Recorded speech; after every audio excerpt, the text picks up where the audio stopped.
Dakilang Diyos na may lalang at may gawa ng langit at lupa. Ikaw na Diyos na tumawag sa buhay ng bawat isa. Kung bakit po kami nandito po ngayon. The reason of our existence. Panginoon, kayo po ang nagbigay buhay, ang nagbigay ng kalakasan sa amin. Hindi po namin alam kung saan kami pupulutin kung hindi mo po kami kinatagpo, Panginoon. Doon sa unang pagkakataon that you encountered us, pwede ba nating balikan? Isipin natin, yung unang pagkakataon na kinatagpo tayo ng Diyos. Ano ang sitwasyon na yon ng buhay mo? Ano ang kalagayan mo noong panahon na una kang kinatagpo ng Diyos? Maaaring ikaw ay lugmok na lugmok. Hindi mo alam ang purpose mo sa buhay. Parang isang routine lang yan, isang cycle lang, paulit-ulit na nangyayari sa'yo. Maaaring durog na durog ka nung time na yon. Maaaring walang-wala ka nung time na yon, sadlak na sadlak ka. Maaaring said na said ka. Ang dami mong mga babayaran. Hirap na hirap ka. Iniwan ka ng lahat. Nagkahiwalay kayo ng asawa mo, nagre-rebelde yung anak mo, punong-puno ka ng problema. But during that season of your life, nakilala mo ang Diyos. Kinatagpo ka ng Panginoon. Hindi po ba na isa yon sa mga pinakamagagandang nangyari sa buhay po natin? Wala pong hiningin kapalit ang Diyos doon. Ibinigay niya ang lahat. Minahal niya tayo ng mga panahon na hindi tayo kamahal-mahal. Kinatagpo tayo ng Diyos. Natagpuan tayo ng Panginoon doon sa kalagayan na parang kahit ang mga tao ay hindi tayo mamahalin. Wala tayong halaga. But despite of our imperfections, minahal tayo ng Panginoon. Minahal tayo ng Diyos. Hallelujah. Kaya nga po, O Diyos, kami po ay lumalapit sa inyo sa oras po na ito at nagpapasalamat lubos-lubos ang amin pong kagalakan.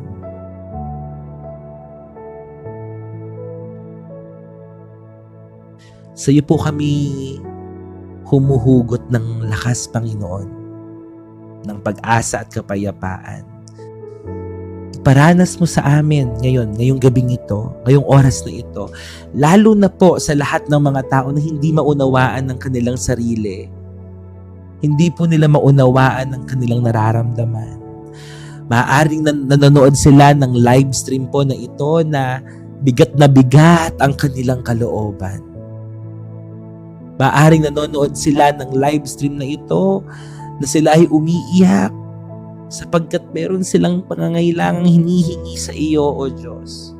At alam po namin na kayo po ay Diyos na gumagawa ng himala at tumutugon ng aming mga panalangin at hindi mo po kami pababayaan, Panginoon. Nawa po sa gabing ito, Panginoon, ay patuloy na tanggalin mo ang lahat ng mga bumabagabag sa aming mga puso at isipan. Pagalingin mo po ang lahat ng may sakit at karamdaman. Hipuin mo ang mga tao na nagsasuffer sa anxiety, depression, sa pag-overthink, especially to all our OFWs who are watching right now na malayo sa kanilang mga mahal sa buhay. Alam mo, Panginoon, ang kanilang pinagdadaanan. Alam mo ang kalagayan ng kanilang mga puso. Mapalad nga po kami, Panginoon, kasi malapit kami sa mga mahal namin sa buhay. Kapag may pinagdadaanan kami, pwede kaming lumapit sa kanila, mayayakap namin sila, makikita namin sila. Pero Lord, ang mga taong ito na malalayo, ang mga OFW, na kinakaya nila, Panginoon, at nakaasa po sa inyo, mas higpitan mo, Panginoon, ang kapit mo sa kanila. Huwag mo silang pababayaan. At nawa, O Diyos, dumating sa pagkakataon ng kanilang buhay, makaipon sila, mabigyan nila ng magandang buhay ang kanilang mga mahal sa buhay at makabalik sila dito, magsama-sama.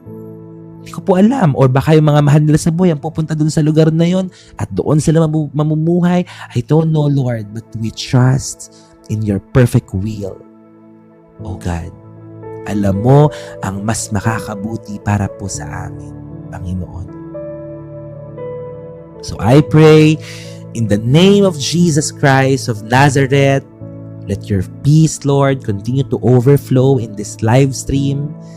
Panginoon, hipuin mo ang lahat ng mga tao wherever they are. Panginoon, you are not bound, you are not limited by time, space, or distance. You are present everywhere, Panginoon.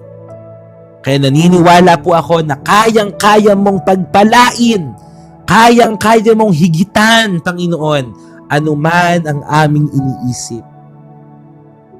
Kayang-kaya mong gawing madali ang mga mahihirap sa aming paningin, Panginoon.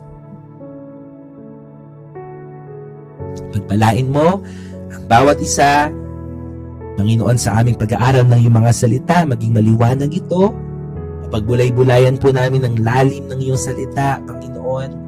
At ito po ay maging lesson sa amin, maging paghahanda sa amin. Kung may mga bagay kaming haharapin, Lord God, maaalala po namin ng iyong mga salita na pwede po naming panghugutan ng kalakasan at pag-asa. Magpadala pa po kayo ng maraming mga taong manonood at susubaybay sa live stream na ito. Mga taong gagamitin mo, Panginoon, in these last days, Lord God. Mga taong tuturuan mo, i-encourage mo, and one day, Lord God, they will share the gospel to their family, to their loved ones, Lord. Hayaan mo na maging mas malalim kami sa pagkilala sa iyo, Panginoon. Anoint each and every one of us. Meron po kayong napakadakilang tawag sa buhay ng bawat isa. I-bless mo lahat ng mga matatapat na taga-subaybay, Panginoon, ng devotion po na ito. I-bless mo ang lahat ng mga first-timers. Lord, I pray sa lahat ng mga taong nag-join sa live stream na ito, mangungusap ka sa kanila, hindi sila aalis ng live stream na ito na hindi mo sila kinakatagpo at hindi mo sila pinagpapala. There is something in this live stream, Lord, that they cannot contain, that they cannot resist, just like a magnet, Lord. Just like a magnet, Lord. Dadalhin sila, hahatakin sila, hihilahin sila na bumalik at bumalik sa live stream na ito, Panginoon. Hallelujah. Hallelujah.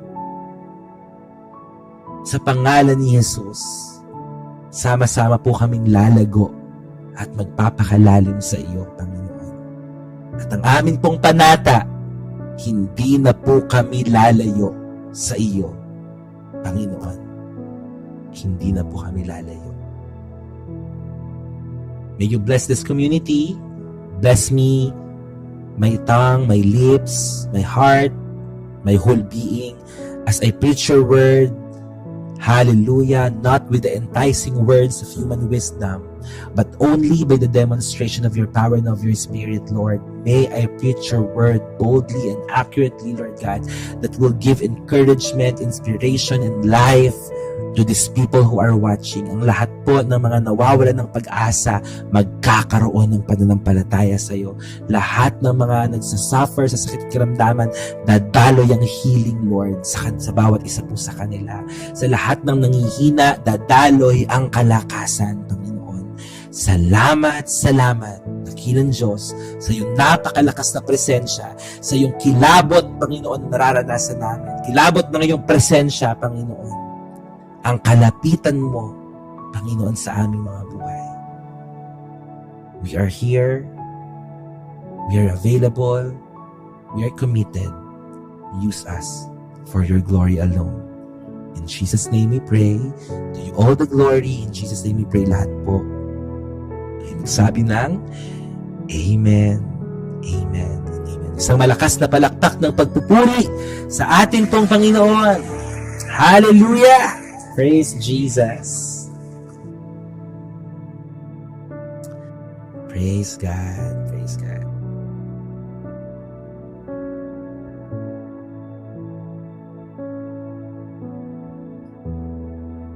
Praise God po. Purihin ang atin pong Panginoon, and we would like to welcome all of us po who are watching ng ating pong evening devotion kahit medyo late na po, pero pipilitin po natin matapos na mga 11:30 po.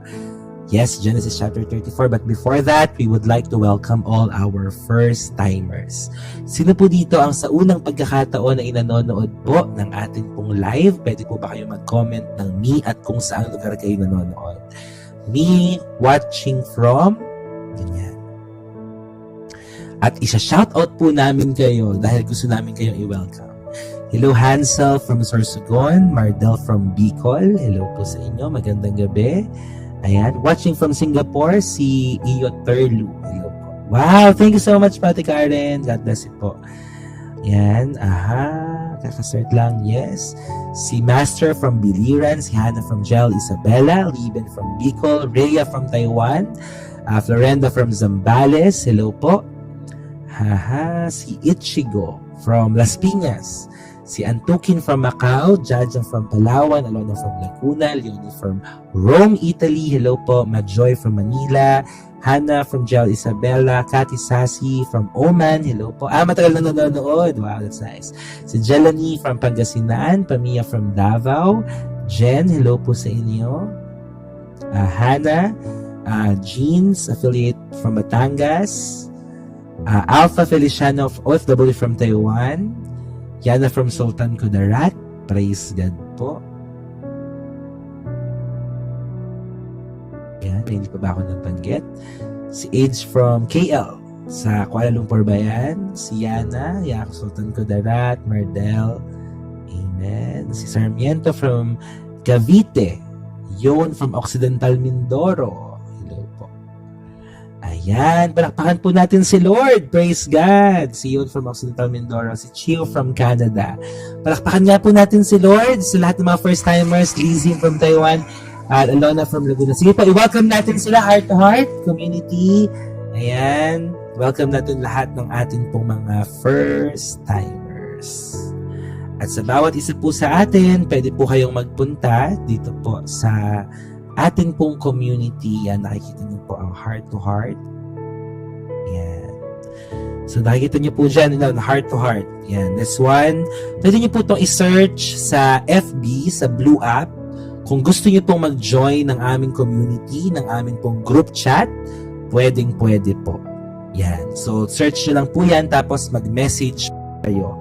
Heart to heart.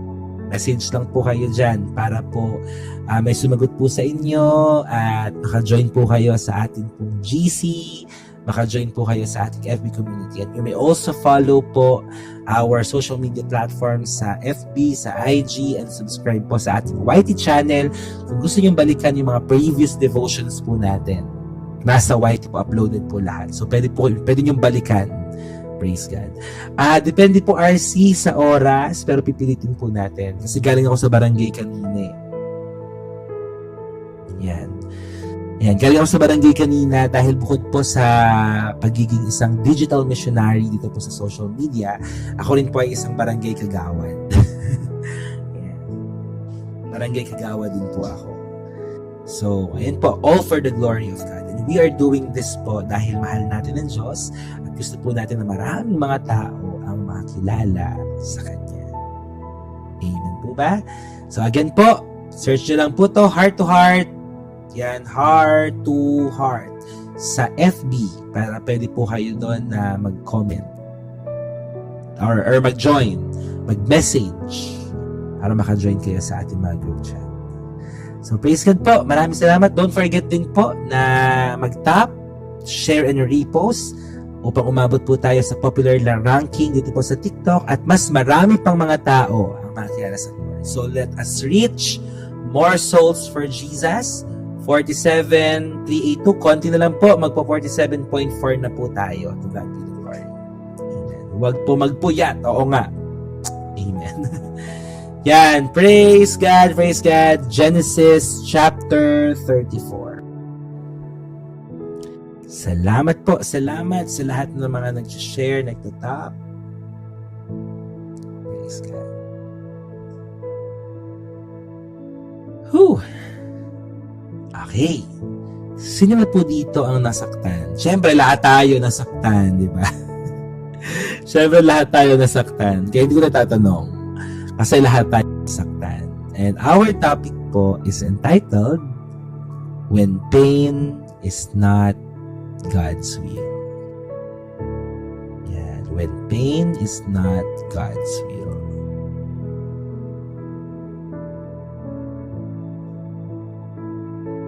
When pain is not God's will. Ayan na, di na kayo nahihirapan na. Pas, naiyak na naman ako. Ganyan talaga tayo dito sa community natin. May time na iiyak ka, tatawa ka, magiging masaya ka, malulungkot ka, kasi may maalala ka. Parang roller coaster emotion talaga tayo. Pero ang hindi lang nagbabago dito, si Lord, yung katapatan niya. Kaya kahit ano ba yung mga emosyon na nararamdaman natin, nandyan lang palagi ang Panginoon para sa atin. God bless po, Itorlu. God bless po sa kuya nyo. Pagalingin po siya ng Lord. Laking posible sa Panginoon. Pag umiyak ako, Pastor, kukulitin ako ng anak ko. Mixed emotion. When pain is not God's will. Alam niyo po, sabi dito, not every story in the Bible is meant to be celebrated. Hindi lahat ng mga pangyayari, kwento, at storya sa Biblia ay pinagdiriwang. Ang Genesis chapter 34 po ay isa sa mga kabanata sa Biblia na na-record upang tayo ay babalaan. At ang Genesis chapter 34 po, kinikilabutan ako, ang isa sa mga pinakamasasakit at pinaka-nakakalungkot na chapter sa Bible. Because it speaks of violation, silence, anger, and revenge. Actually, it's a very sensitive topic. Kaya, kung may mabubuksan man po ako ng mga topics sa gabing ito, I believe pinahintulutan po ito ng Diyos for us to be completely healed. Gusto po ng Lord na tayo ay pagalingin in all aspect of our lives.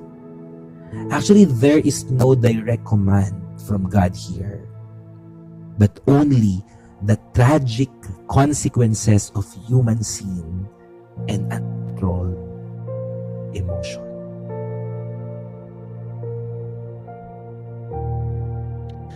So, ayun po, medyo magiging lang po tayo ngayon sa aral po natin ng salita ng Diyos. Of course, we need guidance. We need the Holy Spirit. Siya ang mangungusap sa bawat isa po sa atin. Okay? Siya ang mangungusap sa bawat isa po sa atin. And this chapter po, ang Genesis chapter 34, will teach us that God's presence in Scripture does not mean His approval of every action recorded. So, tingnan po natin ang insight ng Genesis chapter 34. One of the main characters here is si Dinah, which is si Dinah po ay isa sa mga anak ni Jacob kay Leah. So, daughter po siya ni Jacob kay Leah. At dito po sa kwento po na ito, sa Genesis chapter 34, ay vinolate po siya ni Shechem. Okay, so what happened here, si Jacob po ay tumugon ng katahimikan, na nahimik siya, pero yung mga kapatid nito pong si Dinah ay meron po silang ginawa, which is deception and violence. And here, in Genesis chapter 34, parang mananotice po natin that God is silent in this chapter.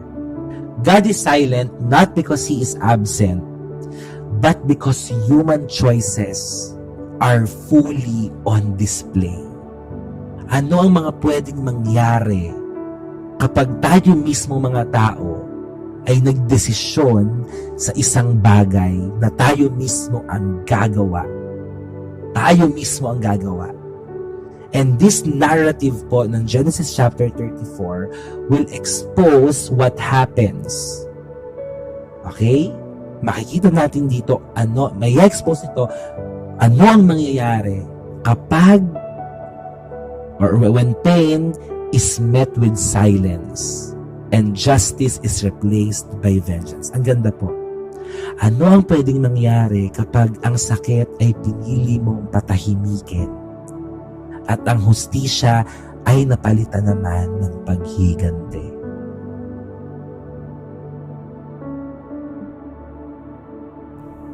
Ate Luna, Genesis chapter 34. Marami po bang mga sakit na pinili mong parang mo na lang, sarilinin mo na lang? Parang ayaw mo na lang na may ibang makaalam? Mayroong mga sakit na pinili mo na wag na lang sabihin at malaman ng iba. Maaaring ito ay kahihiyan. Maaaring ito ay maglagay sa iyo sa alanganin. Kaya ang ginagawa mo, wag na lang. Hayaan na lang. Palipasin na lang. Many people are facing this kind of situation po.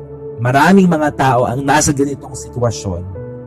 Napakaraming sakit na dumaan sa iyo na ikaw lang ang nakakaalam. Kasi pinili mo manahimik. At meron din naman on the other hand, na ang hustisya ay nilagay mo sa sarili mong mga kamay.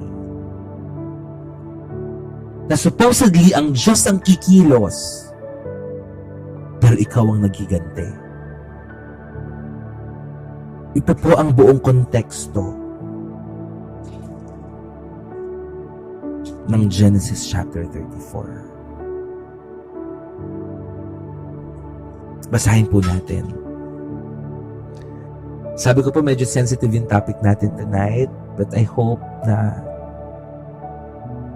ang lahat ng mga salita na atin pong pagbubulay-bulayan ay maglagay po sa atin sa isang kalagayan na tayo ay makakalaya. Na tayo ay makakalaya.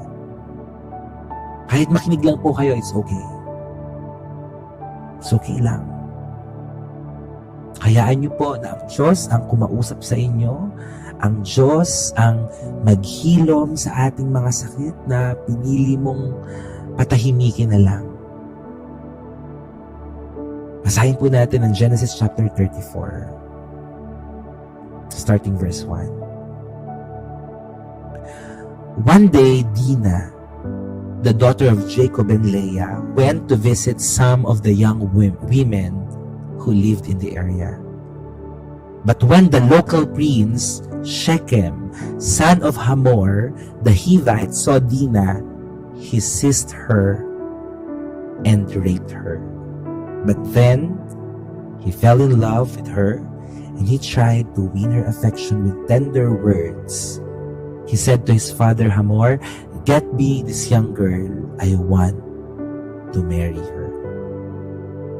And in verse 5, soon Jacob heard that Shechem has defiled his daughter Dinah. But since his sons were out in the fields herding his livestock, he said nothing until they returned.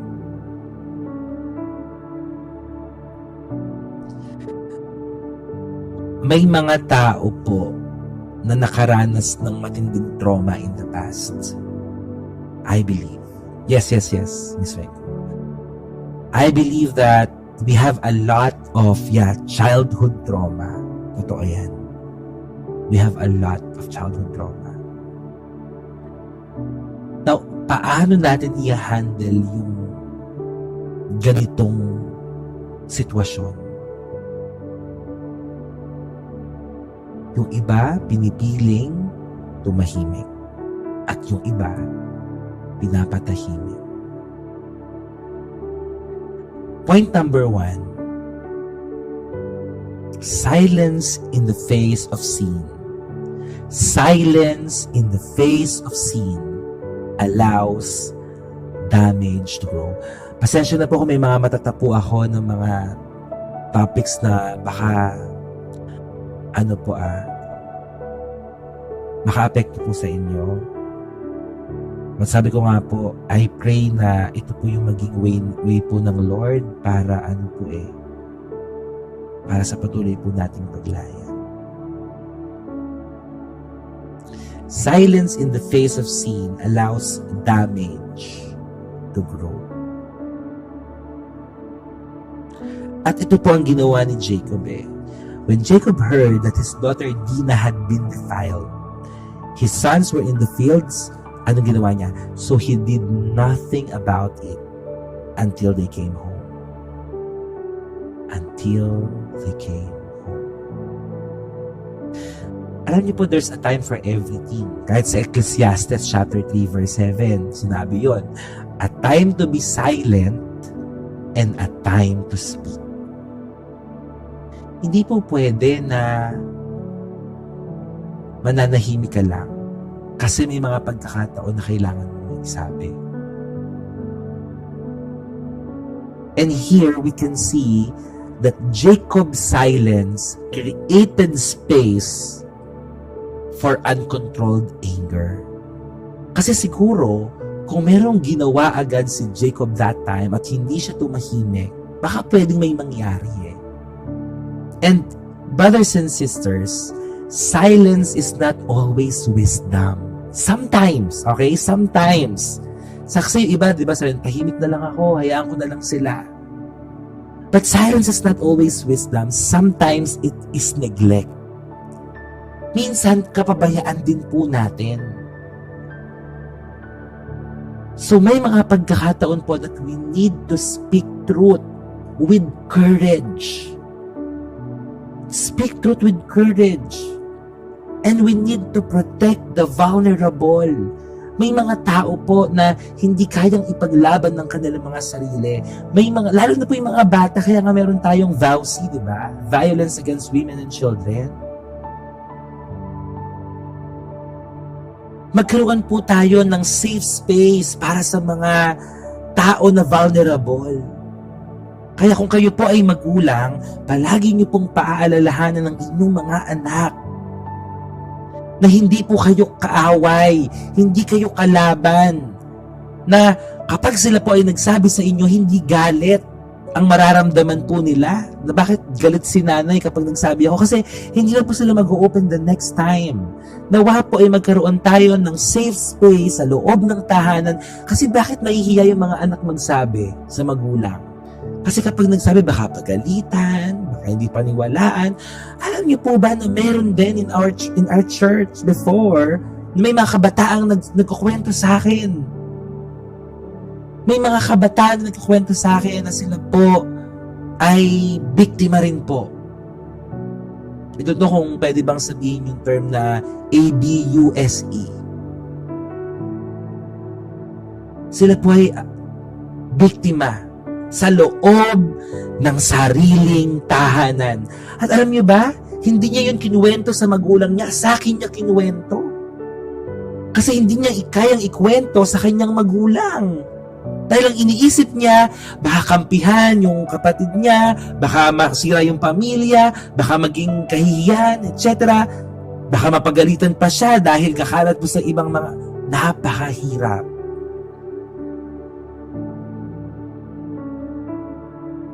Mga kapatid, lalo na kung ikaw ay magulang, lagi mong turuan ng iyong anak na magsabi sa iyo na hindi sila mahihiya na mag-open up sa iyo. At kapag sila ay nagkukwento, kapag sila ay nag-open, pakinggan mo. Huwag kang mag-react agad. Pakinggan mo ang sinasabi ng iyong anak, ng iyong mahal sa buhay.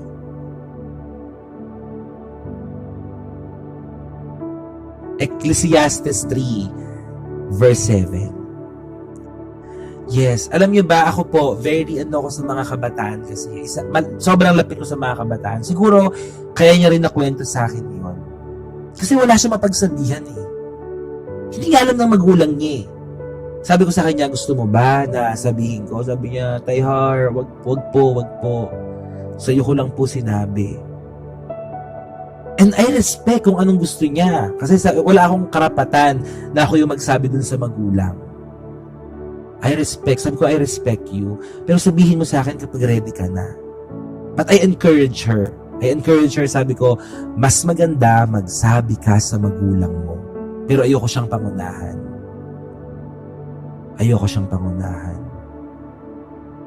But I encourage her. Kasi may mga anak po na ganun yung nararamdaman nila. Sana po sa loob ng ating tahanan, meron pong mag-create po kayo ng safe space.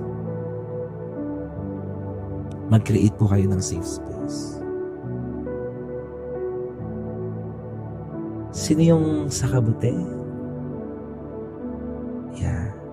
Silence in the face of sin allows damage to grow. So we need to address sin with responsibility. God bless you, Ate Sarah. We need to address sin with responsibility. Mga kapatid, kung gusto nyong makalaya, maghanap po kayo ng isang tao na mapagsasabihan nyo ng mga naranasan nyo. Of course, sa Lord. Pero I believe, merong mga support system na ibibigay at ipapakilala sa iyo ang Panginoon na kung saan mailalabas mo yan. Maibabahagi mo yan. Yeah, tama, Ate Karen. Yes, dapat. Alam niyo po, when it comes to parenting, wala namang perfect parents. Walang perfect parents. But I know that all parents are lahat naman yan may pakialam, 'di ba, sa mga magulang. Sometimes lang hindi nila alam kung paano. Okay, hindi nila alam kung paano. Kasi kahit ang mga magulang ay parang inaaral pa lang din nila ang pagiging isang magulang.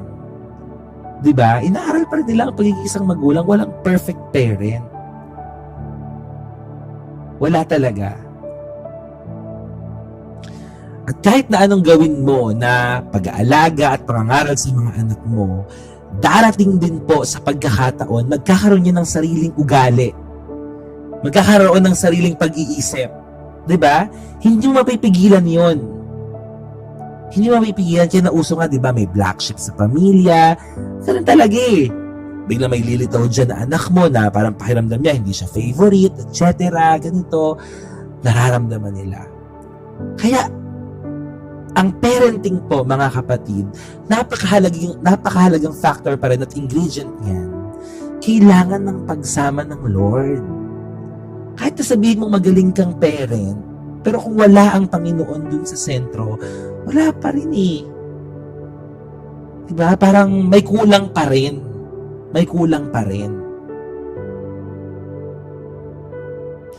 So palagi natin, mga kapatid, isama ang Panginoon sa litrato po ng inyong pamilya.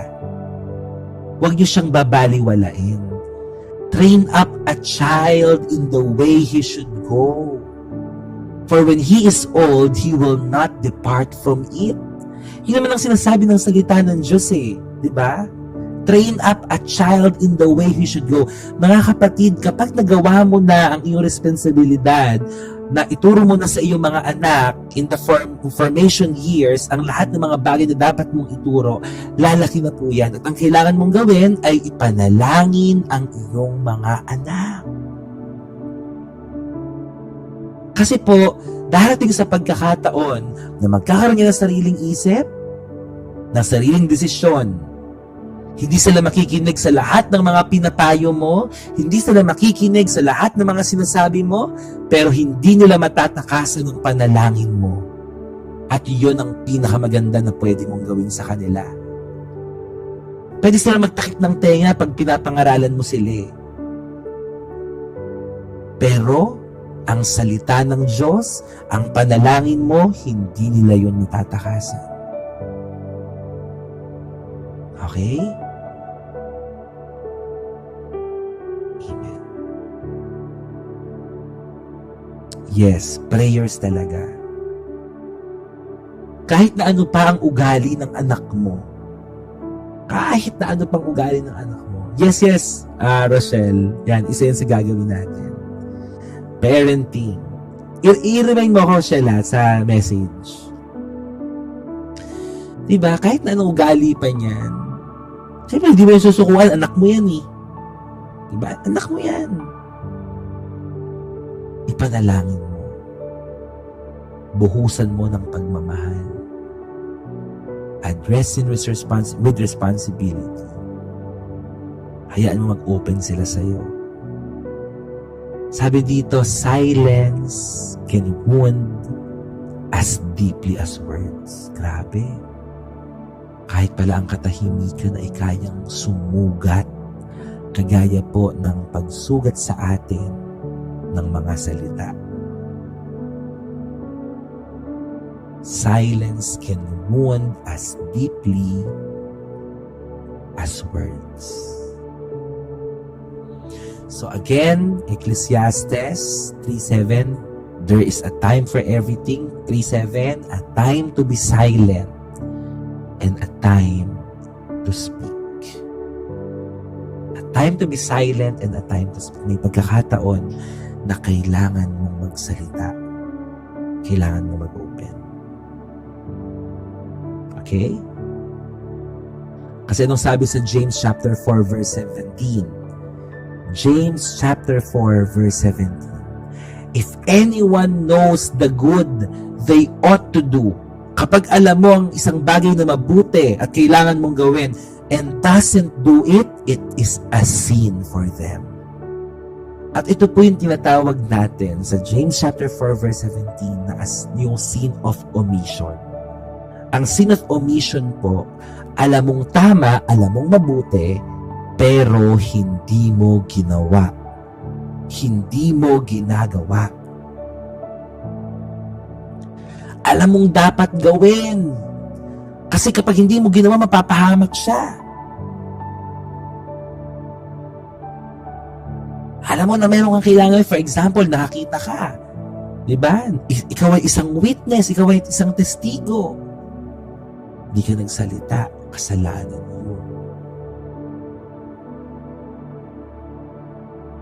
Kapag isang bagay ay mabuti at hindi mo ginawa, sin of omission.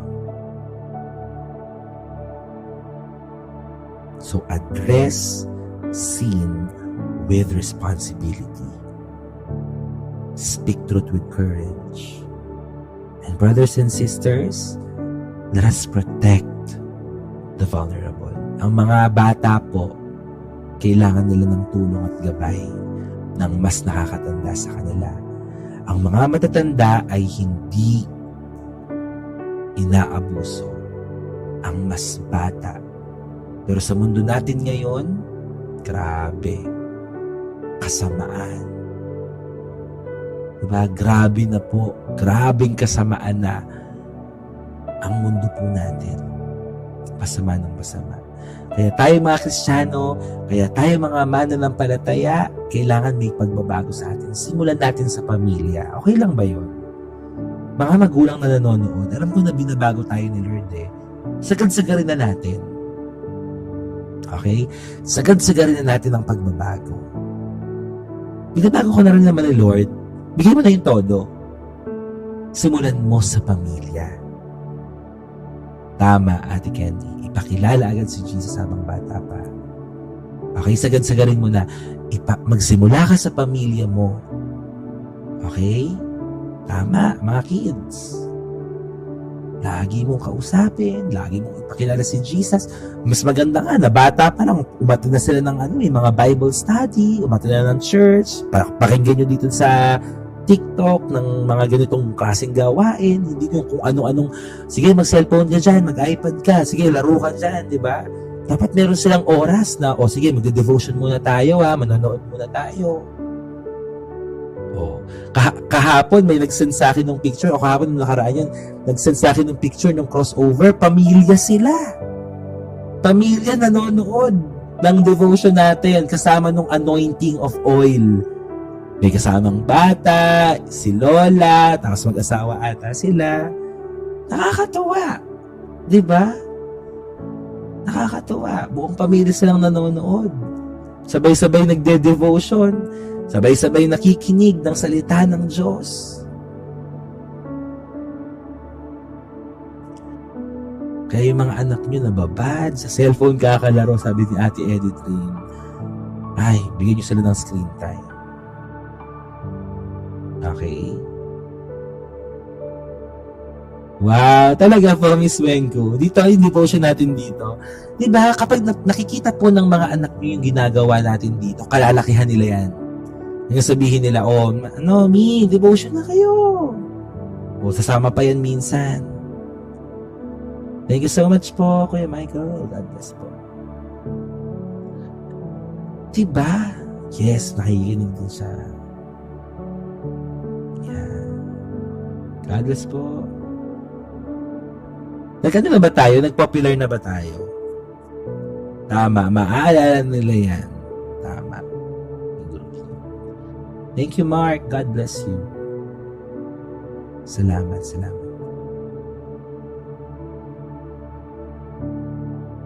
Tama. Kalalakihan nila yan.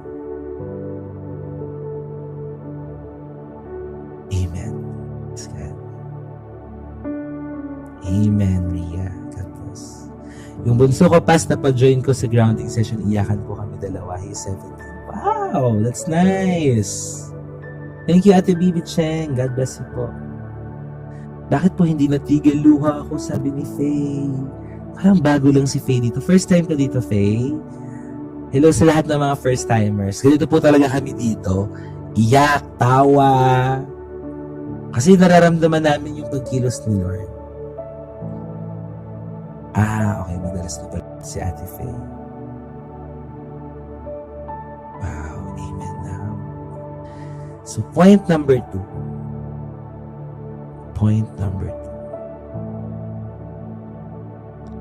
Unhealed pain can turn justice into vengeance.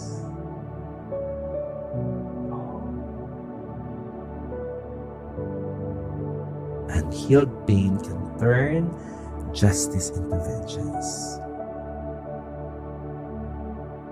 Ang sakit pa, sabi ni Tia. Oo nga eh. Grabe. Unhealed pain can turn justice into vengeance. So, basahin natin. Hamor, Shechem's father, came to discuss the matter with Jacob. Nag-usap. Yung tatay ni Shechem, saka si Jacob.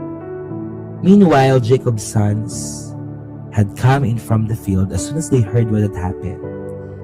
They were shocked and furious that their sister has been raped. Shechem had done a disgraceful thing against Jacob's family, something that should never be done. Verse 8, Hamor tried to speak with Jacob and his sons. My son Shechem is truly in love, sabi ni Hamor kay Jacob sa kanyang mga anak. My son Shechem is truly in love with your daughter. Okay, bawal yung R. Okay, R. No word. He said, please, let him marry her. In fact, let's arrange other marriages too. You give us your daughters for our sons, and we will give you our daughters for your sons. And you may live among us. The land is open to you.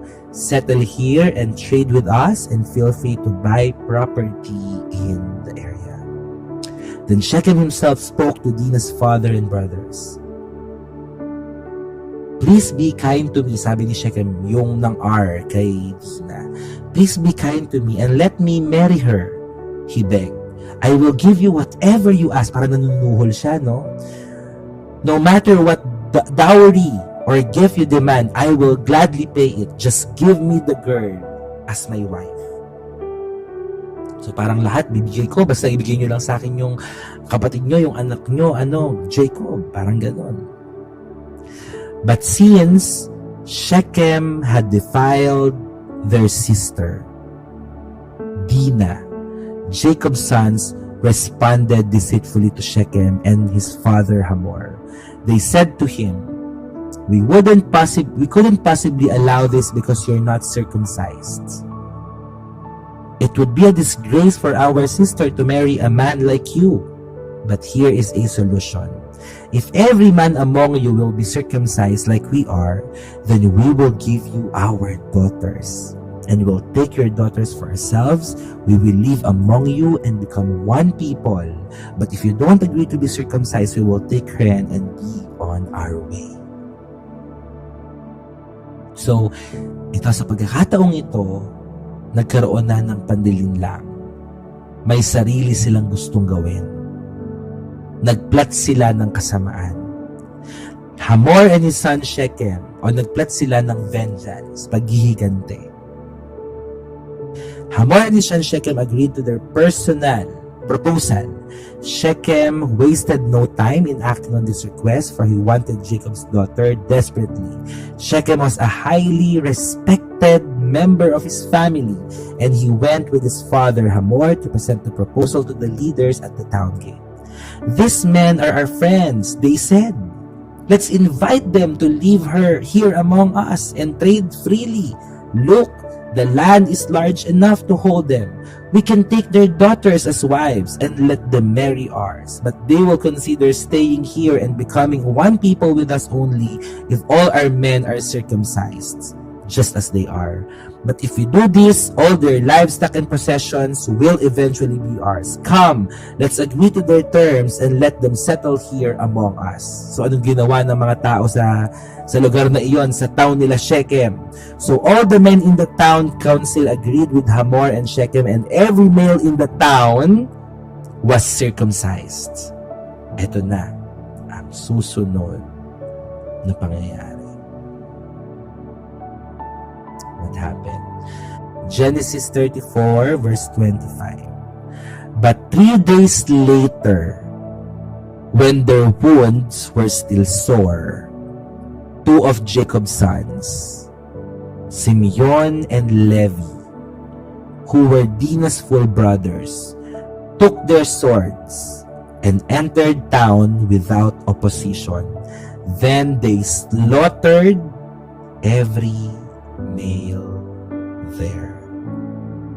Oo nga pala. Sige po, Ate Miss Mengko. So, ganun po yung nangyari. Habang nasasaktan pa po yung mga tao doon sa town nila Hamor, nila Shechem, kinuha po ni Simeon at ni Levi ang kanilang mga sword, ano ba yung sword? Espada. At, alam nyo na yun, pak. Ganon. Bawal sabihin yung word pak. Ganyan. Hanggang sa yun. Lahat ng mga tao doon sa lugar na iyon ay circumcised. Ibig sabihin, masakit pa. Diba? Hindi pa nila kayang gumalaw, hindi pa nila kayang makipaglaban. So, naghiganti sila.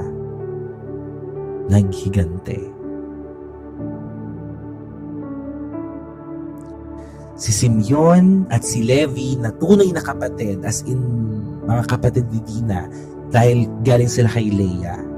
No? Anong ginawa nila? They acted from pain. Dahil sa action. Sila ay gumawa ng desisyon bunga ng kanilang emosyon at hindi sa katuwiran. Alam niyo po, ang paghihigante ay parang pakiramdam natin justified na tayo. Diba? Parang pag nakipaghiganti ka, parang, ay, buti na lang, nakipaghiganti na ako. Parang feeling mo justified ka na. Pero alam niyo ang katotohanan, hindi ka maghihilom. It will never heal. You may just feel justified, okay, nakapag-revenge ka, but you will never heal. they act without wisdom. Ito mahirap mang sabihin, pero kailangan maunawaan at tanggapin natin. We need to bring our pain to God. We need to bring our pain to God, hindi po sa pagiging bayolente. Sige, may kaaway ka, nakipagsigawan ka sa kalsada, akala mo okay ka na. Nasabi mo lahat ng gusto mo, minura mo, sinabi mong mga masasakit na salita, etc. O, pag-uwi mo ng bahay, masaya ka ba? Pag-uwi mo ng bahay, ano mararamdaman mo? Diba? Kasi nauna yung emosyon eh. Nauna yung emosyon. Mas mabigat pa yung loob mo ngayon, diba? Kasi nakita ka ng mga kapitbahay, nakita ka ng mga tao na ganyan yung ginagawa mo. Sabi mo, hindi, wala akong pakialam sa nararamdaman, sa sinasabi ng mga tao sa akin. Pero wala ka talagang kapayapaan doon. Kaya huwag kang magdedesisyon, huwag kang magsasalita kapag galit ka, kapag nasa height ka ng emotion. Pigilin mo yung sarili mo. Ang gawin mo, huminga ka muna. Mag-devotion ka muna. Choose peace. Choose justice over revenge. And allow God to be your judge. Sabi naman ni Lord yun, di ba? Vengeance is mine. Ako nang bahala sa iyo, anak. Ako nang bahala sa iyo. Sabi dito, vengeance promises relief. Vengeance promises relief. Yes, marerelief ka saglit. Marerelief ka saglit. But it delivers destruction. Yung relief na naramdaman mo, after yan, destruction. Allow God to take charge. Yes. He is our righteous judge. Kahit tama ako at mali sila, ako pa din yung apektado pa. Totoo, di ba? O sabihin na natin, tama ka, mali sila. Yan ginawa mo, nagpa-apekto ka, galit ka, kung ano mga sinabi mo, napuno ka, o nagalit ka, may bigat pa rin sa puso mo yun. Yeah, God says the truth but waits. Pag tayo ang kumilos, mas madadagdagan pa kasalanan natin. Tama! Anong sabi sa Proverbs 20 verse 22? Proverbs 20 verse 22. Do not say, I'll pay you back for this wrong. Huwag mo sabihin na, maghihiganti ako dahil mali yung ginawa mo sa akin. Anong sabi dito sa Proverbs 20:22? Do not say that. Wait for the Lord. Wait for the Lord. Sabihin nyo nga dyan sa live comment, wait for the Lord. Hintayin mo ang ganti ng Panginoon. Parang ganun eh. Hintayin mo ang Diyos na gumawa. Hintayin mo ang Diyos na mag-vindicate sa'yo. Wait for the Lord. I think that's also one of my revelation ngayong gabi. Wait for the Lord. Wait for the Lord. Kahit nasasaktan ka, wait for the Lord. Kahit may mga sinasabi sila, wait for the Lord. Galit ka, wait for the Lord. May mataas ang emosyon mo, wait for the Lord. Hintayin mo. Yes, be still. Be still. And wait for Him to move. Wait for Him to move. Hayaan mo siyang kumilos, siyang gumalaw in your behalf. Tama, Ate Bibi Sheng. Isumbong mo sila kay Lord. Sumbong mo sila. Yan ang dapat na ginagawa natin mga Kristiyano. Para sa akin din to. Ang teaching na ito ay para sa akin din. Kasi minsan may pagkakataon, di ba sabi ko sa inyo, gusto kong ipabarangay. Naalala niyo yun? Gusto kong ipabarangay yung mga nagsasabi ng ganito sa akin. But hindi. I will wait for the Lord. I will wait for the Lord. Ihintay ko ang Diyos ang gumawa. Isumbong mo, ipablatter mo kay Lord. Lord, pinapablatter ko po sa iyo itong mga taong ito na kung ano-ano mga sinasabi. Wala namang mga katotohanan, puro kasinungalingan. Pablatter mo kay Lord. Okay? The Lord will fight for you. The battle belongs to Him. Amen. Salamat po, Pastor. God bless you. At least kahit pa paano, di ba, lumiliwanag ang ating mga kaisipan. Baka mamaya, saglit nga lang, magpe-pray lang ako. Panginoon, hindi ko po alam sa mga taong nanonood po ngayon ang may mga kabigatan sa kanilang mga puso, nadala po ng mga laban, Panginoon, na maaari po may mga legal battles po sila, maaring may mga pagkakataon po, Panginoon, na naagrabyado po sila. Panginoon, yung emosyon nila ang taas, gusto nilang gumante, gusto nilang balikan yung mga tao na iyon. Pero Lord, pakalmahin mo po kami sa oras na ito. Lord, pinipili po namin ang kapayapaan, ang hustisya na nagmumula sa iyo, kesa ilagay po namin ang batas sa aming mga kamay. Panginoon, dalangin ko po na wag po kaming magkamali sa desisyon na aming gagawin. Humingi muna kami ng payo, manahimik muna kami, magbasa muna kami ng salita mo, maghintay kami ng pangungusap mo. We will wait for you, Lord. We will wait for you, Lord. Bago kami magdesisyon, bago kami magsalita ng kung ano-ano, we will wait for you, Lord, in Jesus' name. Kayo na po ang bahala sa kanila. Patahimikin mo ang mga dila na nagsasabi ng mga kasinungalingan laban sa amin.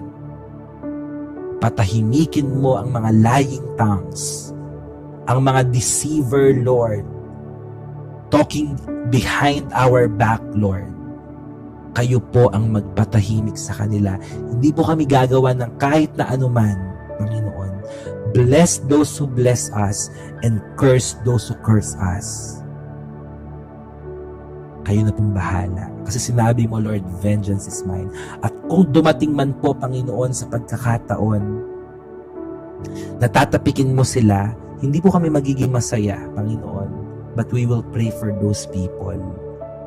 We will pray for those people na ma-open ang kanilang mga isipan at ma-realize po nila, Panginoon, ang kanilang mga ginagawa sa pangalan ni Jesus. Sa pangalan ni Jesus. Mangialam ka, Panginoon. You are our defender. And if we feel like we are being surrounded by the enemies, Lord, it's not actually the enemies ang nakasurround po sa amin, but it is your presence surrounding us. In Jesus' name. Surround us with your presence, Lord.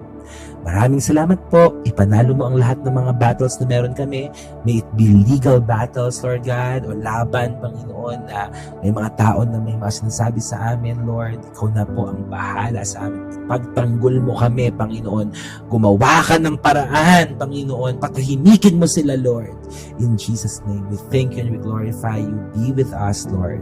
Be with us. In Jesus' name, amen and amen and amen. Praise God.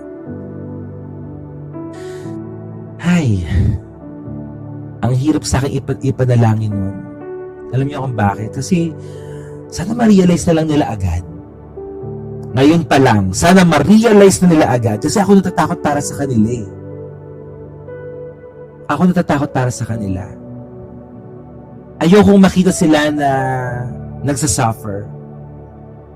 Ayokong makita na may nangyaring masama sa kanila bago pa nila ma-realize. Dapat ngayon pa lang. Alam mo yun? Parang, sana ngayon pa lang ma-realize na nila yung mga maling ginagawa nila. Kasi ang hirap din sa atin nun eh, di ba? Mahirap kasi kapag, ang balik ng Diyos.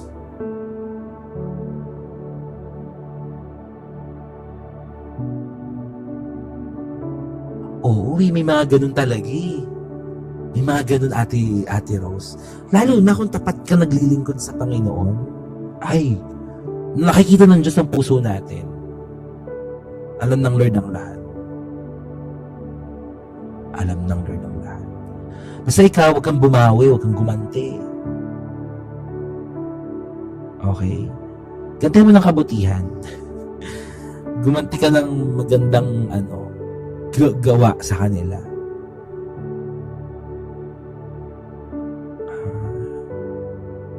Good. Oo yun, Mark J, pagluto mo palagi. Pero kapit walang pain punishment, they won't learn their lessons. Pero yun nga po sana parang bago pa mangyari yun, mga consequence na yun, makapag ano na agad sila. Para hindi na lumala pa. Parang yun lang yung ano ko ate. Pero kung kailangan talaga at i-allow ng Lord na masaktan sila, so be it. Basta we will trust the Lord. Diba? Kasi hindi naman tayo magiging masaya din kung may mga nangyari na sa kanila. Diba? Hindi naman tayo magiging masaya doon. So, wag naman ikaw yung wag naman ikaw yung kunwari nakikita mo na may nangyari sa kanila. Sa wakas. Baka naman gumaganon ka, tapos sasabi mo, February, finally, deserve nila. Baka gumaganon ka, di ba? Parang, mare-reveal yung puso mo. Mare-reveal yung puso mo. Di ba? Sasabihin mo, sabi ni Pastor, letter F, finally, sa wakas, deserve. Silent na nagdiriw. Slow clap. Ay, finally. Nangyayari na. Ano parang kontrabida sa pelikula, no? Natawa ako. Nabutuloy ako. Nakakatawa.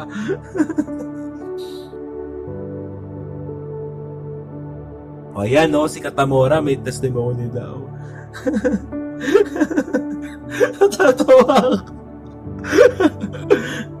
Ano ba yan? Wag kayong mag-i-slow clap. Kasi pag nag-slow clap kayo, baka sa susunod, sila naman mag-i-slow clap sa inyo. Okay? Wag. Manalangin lang. Yes, manalangin lang. Na-imagine nyo yan. Na-imagine ko rin tawa tuloy ako. Ang seryoso na pinag-uusapan, nilalighten lang ni Lord. Okay, nilalighten lang. Kasi medyo sensitive talaga yung topic ngayon eh.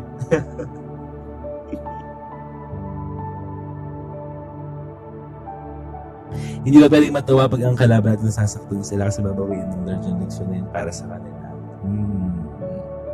Tama. Kaya wag tayo magiging masaya, okay? Natawa na lang ako dun sa action talaga na slow clap, okay? Seryoso na matawa pa ako. Ako din natawa talaga ako. Pero anyways, guys, yun lang. Wag tayo magiging masaya kapag may nangyari sa kanila. Okay? Pag-pray natin sila na ma-realize nila ngayon pa lang. Diba? Tama yun. Tama sinabi ni Namo. Wag kang maghahangad ng masama sa iba.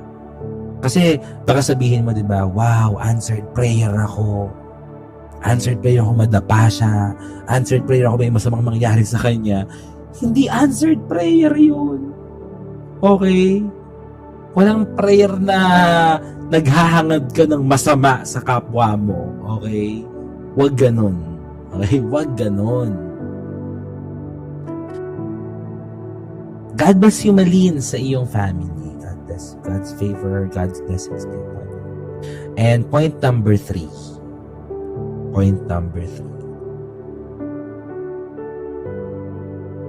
Deception pollutes, even just causes.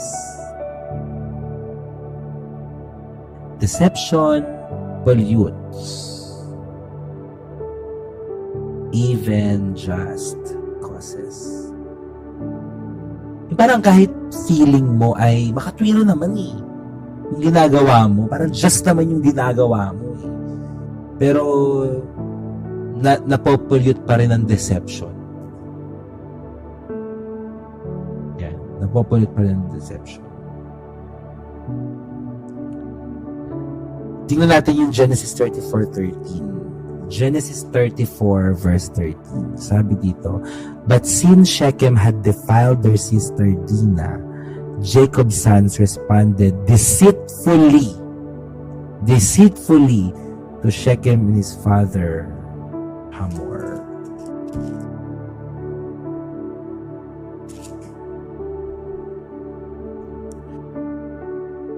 Yun. Nakita natin dito na talagang kumilos sila ng deception. Oo, di ba? Nakakadumi talaga ang panlilin lang kahit na makatarungan pa yung dahilan. Yun yung Tagalog doon, di ba? Nakakadumi ang panlilinlang kahit na makatarungan ng mga dahilan. So, a right concern, tama naman yung concern nila. Okay, tama naman yung concern. But handled the wrong way, still becomes sin. Ang ganda nun, ha? Ang ganda nun. A right concern, tama naman yung concern mo, di ba? Kasi kapatid mo yun eh. Parang meron kang kailangang gawin. Meron kang kailangang gawin. Kaso, mali yung paraan. Yun yun eh. A right concern handled the wrong way still becomes sin.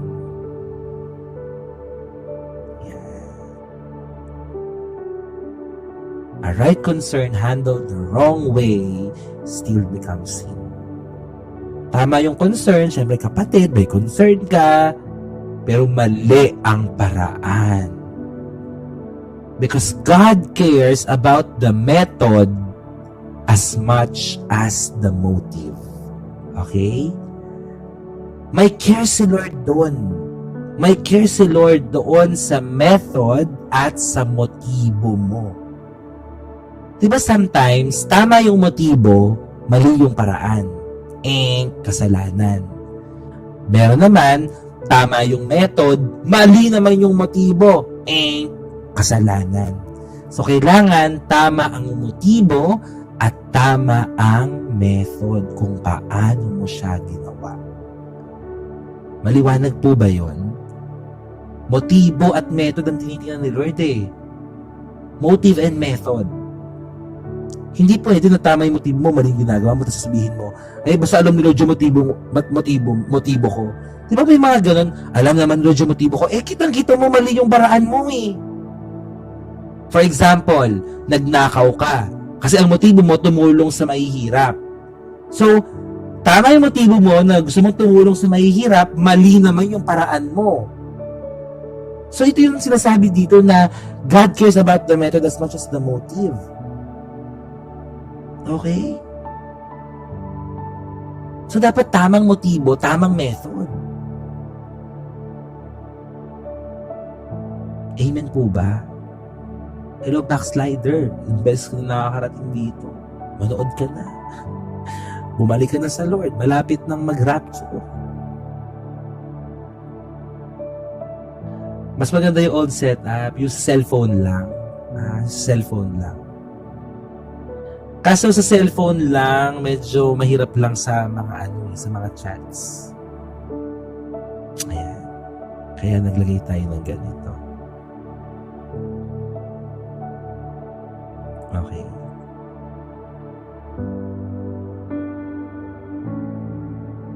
So, anong dapat natin gawin? Laptop na to. Live, TikTok live. Diba? So, let us pursue justice with integrity. Pursue justice with integrity. Yes, Maki. Amen. Pursue justice with integrity. And walk in godly character. Kontak saan, Aris?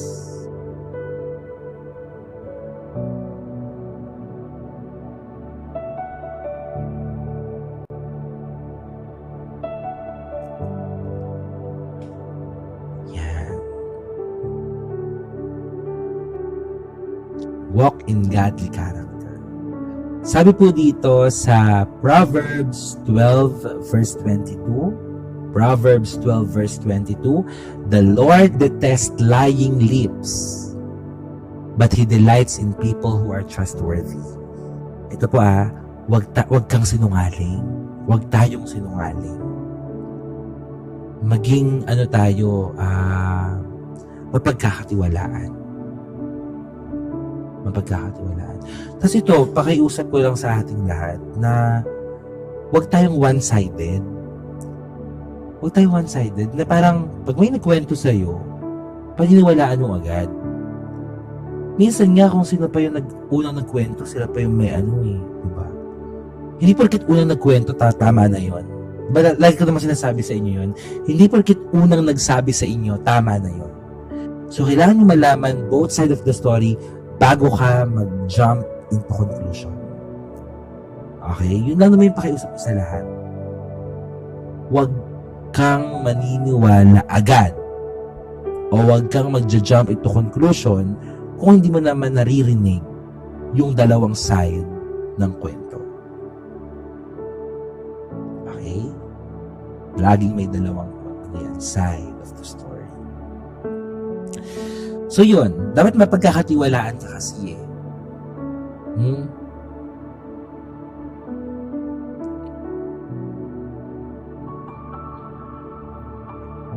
Tapos, sabi dito, righteous causes demand righteous methods.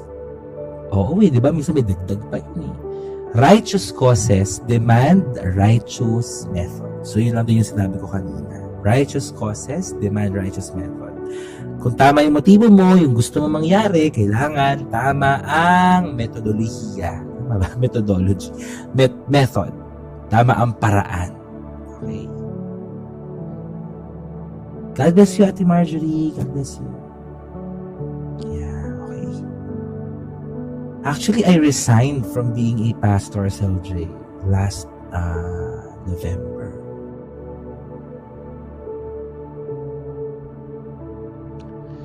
Ayan na, continue lang naman. Mga kapatid, baka bukas na lang tayo mag-grounding session, ha? Kasi medyo late na eh. Medyo late na. Kung okay lang sa inyo, para mas maano natin. Basta yun. Mas may oras. Okay? Okay, bukas na lang po. Bukas na lang tayo mag-grounding session. Okay, salamat. Alam ko naman na busog na tayo sa topic natin ngayong araw na to. Okay, so number 4 na tayo. Number 4. Okay, number 4. Oo nga, ipikit ko ng mata. Number 4, sin. Ayan. Ay, dito pala ako nag-ano. Ayan, number 4. Sin leaves a legacy if not addressed. Sin leaves a legacy if not addressed. Sin leaves a legacy if not addressed.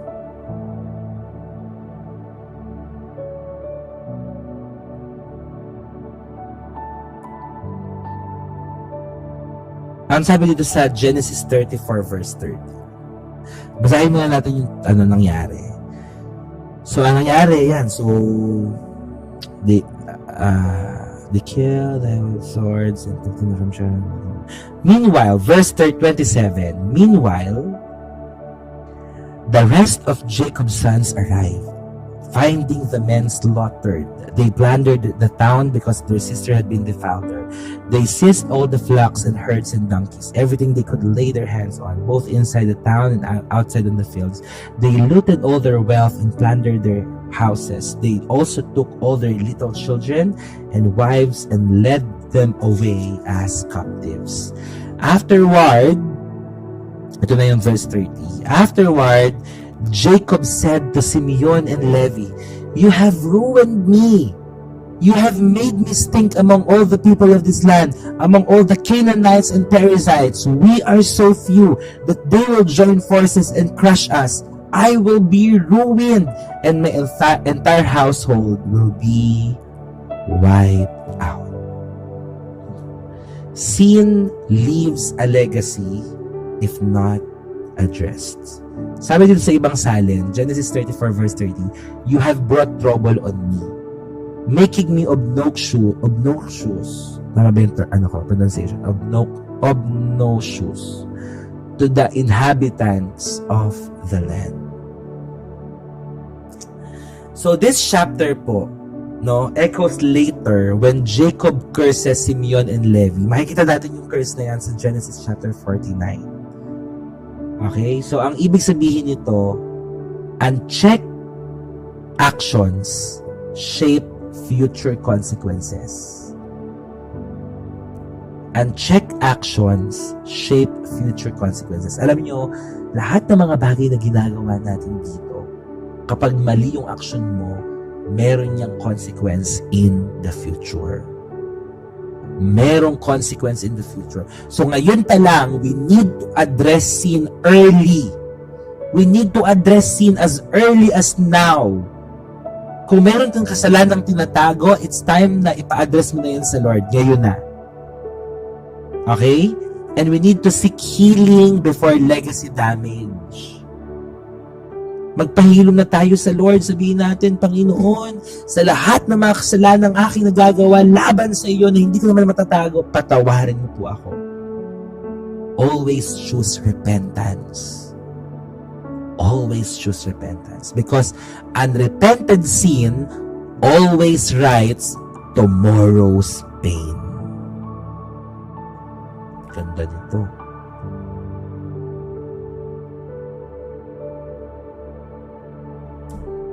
Unrepented sin always writes tomorrow's pain. Yung mga kasalanan na hindi at nahihingi ng tawad sa Diyos, para ka nagsusulat sa kinabukasan mo ng sakit, pasakit. So, kailangan natin humingi ng tawad sa Lord sa lahat ng mga kasalanan na huwag mo na hintayin na lumaki pa, ng lumaki. At mahirap kapag si Lord na nag-expose sa'yo. Okay? Mahirap kapag si Lord na nag-expose sa iyo. Okay, so ganyan nangyari. Sabi sa verse 31, but why should we let him treat our sister like a prostitute? They retorted angrily. So dito nagtatapos yung Genesis chapter 34. Grabe, no, nakakalungkot na nangyari kay Dina.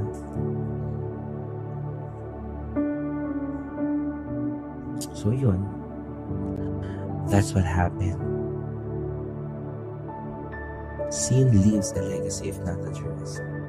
Ano gusto mong legacy ang maiwan? Ano ang gusto mong ipamana sa susunod na generation mo? Ako, Pastor Dan, kung wrong actually right now, nagbabayaran ko na wala akong peace of mind. Suko mo lang sa Lord, Abby. No? Suko natin sa Lord. God is a God of second chances. I believe ang Lord is a very gracious and merciful God.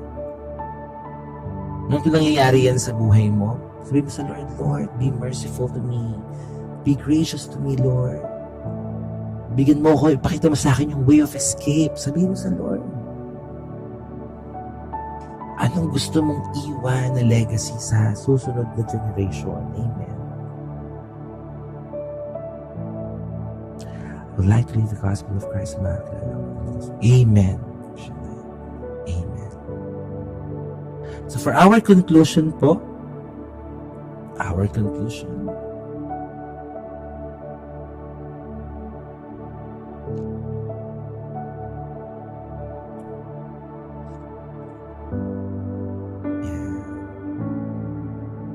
apat na bagay. Hirap nito, no? Silence can be dangerous. Okay, so yun yung unang conclusion. Pangalawa, pain must be healed, not hidden. Di tinatago yan. Pag-usapan natin yan. Alam niyo, sa lahat ng mga hindi makapag-open sa mga mahal nila sa buhay, pwede kayong tumawag sa akin. Pero schedule natin. Schedule natin. May mga hindi pa ako natatawagan sa inyo. Kaya sorry talaga. So, i-schedule natin siguro. Kailangan ko na ulit mag one-on-one Zoom, no? Rochelle, paalala mo ulit sa akin, one-on-one Zoom. Okay? Tapos, number 3, justice requires integrity. Tapos, sin affects generations. Yeah. So, sige, papaalala sa akin ni Rochelle. Si Ate Rochelle ang ating secretary sa Heart to Heart. Yan. Tapos, ano tong need ng 50,000? Ano yun? Ano yan? Mga followers. Ito, followers.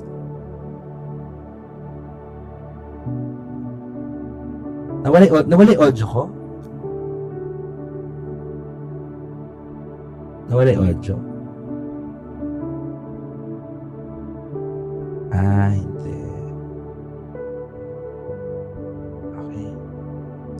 Kaya sa lahat ng hindi pa naka-follow, yan, follow nyo lang yan.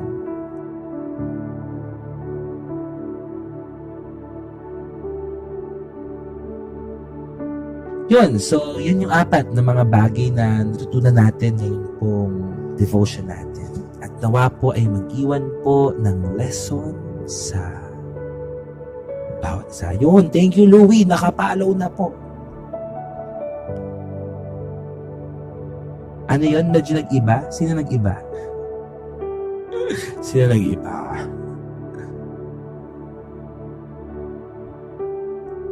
Ano yan yung repentant? Sabi ko kanina, unrepented sin always writes tomorrow's pain.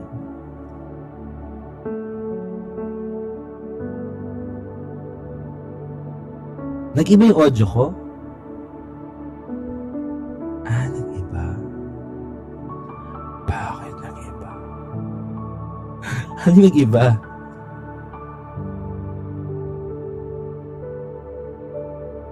Hindi po pasok kayo naman.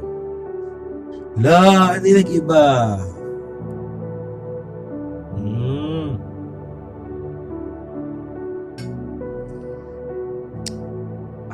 Okay. So, okay naman. Sige, basta naunawaan niyo po ako. Basta tandaan lang natin na during this season, itong Genesis chapter 34 po, hindi ibig sabihin na wala masyadong, hindi na notice masyado yung ano ni Lord, parang presence ni Lord dito. It doesn't mean na absent siya. Actually, ito pong Genesis chapter 34, even though the work of God here is not noticeable, pero warning ito sa atin. Okay? Warning ito sa atin. Warning. So, final words natin. Final words. God, sige, ano na lang.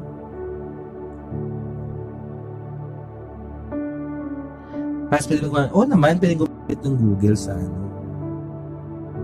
I mean, mag-search siya, mag-search. Pero ang personal devotion is personal yun. Personal devotion. Mga rema words sa'yo ng Lord. Pero pwede ka, syempre kailangan mag-research, di ba? At maganda ngayon kasi may tutulong mo na talaga yung mga artificial intelligence. Ako, hindi ko inaano yung mga AI. Pero kailangan, ano ka pa rin, dapat ay may wisdom ka pa rin. Kasi hindi lahat naman siguro ay, kailangan mong aralin talaga. Kailangan mong i-check yung mga sinasabi.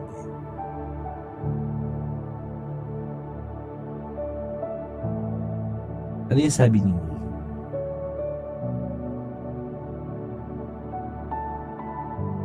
Ayan.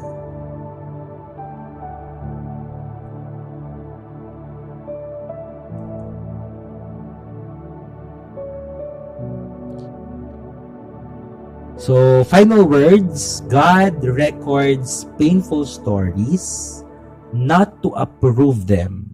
Ayun, tapos na yung background music.